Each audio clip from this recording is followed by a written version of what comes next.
आज हम एक ऐसी जबरदस्त और थोड़ी हैरानकुन रिपोर्ट को डीकंस्ट्रक्ट करने वाले हैं जो बिल्कुल एक मूवी की तरह लगती है। बेसिकली हम देखेंगे कि कैसे एक आम सी क्रूज शिप की मेडिकल इमरजेंसी को आर्मी एलीट्स की एक बहुत बड़ी साजिश बनाकर पेश किया गया। तो चलिए बिना किसी देर के सीधा पॉइंट पर आते हैं। आज की इस डिस्कशन में हम इन 5 मेन पॉइंट्स को कवर करेंगे। पहला, क्रूज शिप पर अचानक आने वाला आउटब्रेक। दूसरा, हंटर वायरस के बायोलॉजिकल फैक्ट्स। तीसरा, एलीट्स की मैनिपुलेशन थियरी। चौथा, पॉप कल्चर में इसकी प्रिडिक्शंस। और आखिर में इन सब से बचने की कॉल फॉर रेजिस्टेंस। तो शुरुआत करते हैं हमारे पहले हिस्से से, यानी वो इंसाइटिंग इंसिडेंट जिसने इस सारी कहानी को जन्म दिया, द क्रूज शिप आउटब्रेक। अब जरा इस पर गौर करें। MV होंडियस, ये कोई आम कश्ती नहीं, एक बेहद लग्जरी डच क्रूज शिप है। इसका टिकट पता है कितना है? 14,000 से 22,000 यूरोज के दरमियान। सोर्स ने इस मैसिव प्राइस टैग को खास तौर पर हाईलाइट किया है ताकि हमें अंदाजा हो कि ये किस कदर इलीट और महंगा एनवायरनमेंट है। इसका टाइमलाइन भी काफ़ी इंटरेस्टिंग है। 1 अप्रैल 2026 को ये शिप अर्जेंटीना से निकलता है। फिर अचानक सफ़र के दौरान इस आउटब्रेक का पता चलता है। कुछ लोग तो सेंट हेलिना पर उतरकर अपनी मंजिलों को निकल गए, लेकिन बाकी जो 146 मुसाफिर हैं, जो 23 अलग अलग ममालिक से ताल्लुक़ रखते हैं, वो बेचारे या तो समंदर में फंस गए हैं या फिर पूरे 40 दिन के सख्त क्वारंटीन में हैं, क्योंकि कोई भी मुल्क उन्हें लेने को तैयार ही नहीं। आगे बढ़ते हैं सेक्शन 2 की तरफ, जहां हम इस खतरे को मेडिकली समझने की कोशिश करेंगे। Understanding the hinter virus. यहाँ सोर्स ने एक बहुत ही स्मार्ट टैक्टिक यूज़ की है। उन्होंने सीधा कोविड-19 से इसका मवाजना किया है।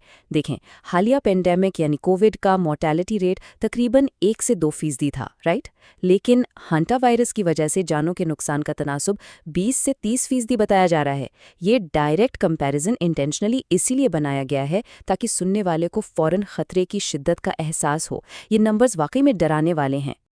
लेकिन बात सिर्फ हैंटा वायरस तक महदूद नहीं। वैसे तो ये वायरस सबसे पहले 1976 में साउथ कोरियन साइंटिस्ट ने डिस्कवर किया था और आमतौर पर ये चूहों के वेस्ट से फैलता है। लेकिन सोर्स का दावा है कि यहाँ एंडिस वेरिएंट इन्वॉल्व है। ये वेरिएंट इंसानों से इंसानों में ट्रांसफर हो सकता है। और ये डिटेल इसलिए बहुत क्रूशल है क्योंकि लग्जरी शिप की थोरो चेकिंग के बावजूद वहाँ चूहों का नामो निशान नहीं मिला था।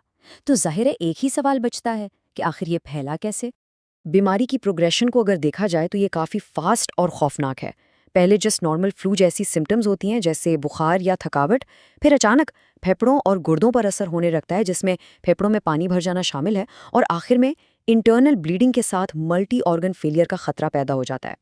सबसे खतरनाक हकीकत यह है कि अभी तक FDA या WHO से मंजूर शुदा कोई वैक्सीन है ही नहीं। बचाव के लिए सिर्फ सपोर्टिव केयर का ही सहारा है। अब यहाँ से नैरेटिव एक कंप्लीटली नया टर्न लेता है। Section 3, the elite manipulation theory. यहाँ आकर सोर्स मेडिकल साइंस को छोड़कर सीधा ग्रैंड ग्लोबल कंस्पिरेसी पर आ जाता है। उनका दावा है कि ये कोई नेचुरल वबा है ही नहीं, बल्कि ग्लोबल एलीट्स का एक प्री प्लान्ड इवेंट है। उनके मुताबिक ये एलीट्स 4 बड़ी चीज़ें चाहते हैं। एक, लैब ग्रोन बायोलॉजिकल हथियार छोड़ना, अवाम के टैक्स के पैसों से बनी हुई वैक्सीन से मुनाफा कमाना, दुनिया की आबादी को फोर्सफुली कंट्रोल करना और आखिर में एक मुकम्मल न्यू वर्ल्ड ऑर्डर कायम करना। सोर्स ने WHO के डायरेक्टर जनरल का कोट भी शामिल किया है, जिसमें उन्होंने वाज़ेह कहा कि ये डिजीज़ कोविड नहीं है और ग्लोबल रिस्क बहुत कम है। अब इंटरेस्टिंगली सोर्स इस ऑफिशियल स्टेटमेंट को अपने नैरेटिव के फायदे के लिए ट्विस्ट करता है। उनका कहना है कि पब्लिक को डिलिबरेटली झूठी तसल्ली दी जा रही है ताकि ये एलीट्स छुपके से इस वायरस को म्यूटेट करके एक हतमी हथियार में तब्दील कर सकें। इस सब के बाद हम आते हैं अपने चौथे हिस्से की तरफ, जहां बात मीडिया तक जा पहुंचती है। Pop culture predictive evidence. कहानी में थोड़ा ट्विस्ट और आता है जब इन दावों को बैक करने के लिए पॉप कल्चर का सहारा लिया जाता है। देखें, शोज लाइक द एक्स-फाइल्स और द सिम्पसन्स को फिक्शन के बजाय इन एलीट्स के आने वाले मंसूबों की लीक्ड वार्निंग्स या ब्लूप्रिंट्स बताया गया है।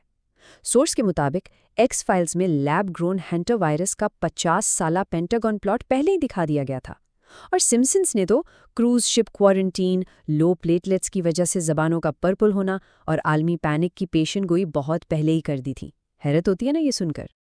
यही नहीं, मशहूर द इकोनॉमिस्ट मैगजीन का 2026 का कवर भी इस कॉन्स्पिरेसी के मुताबिक अंडर स्क्रूटनी है।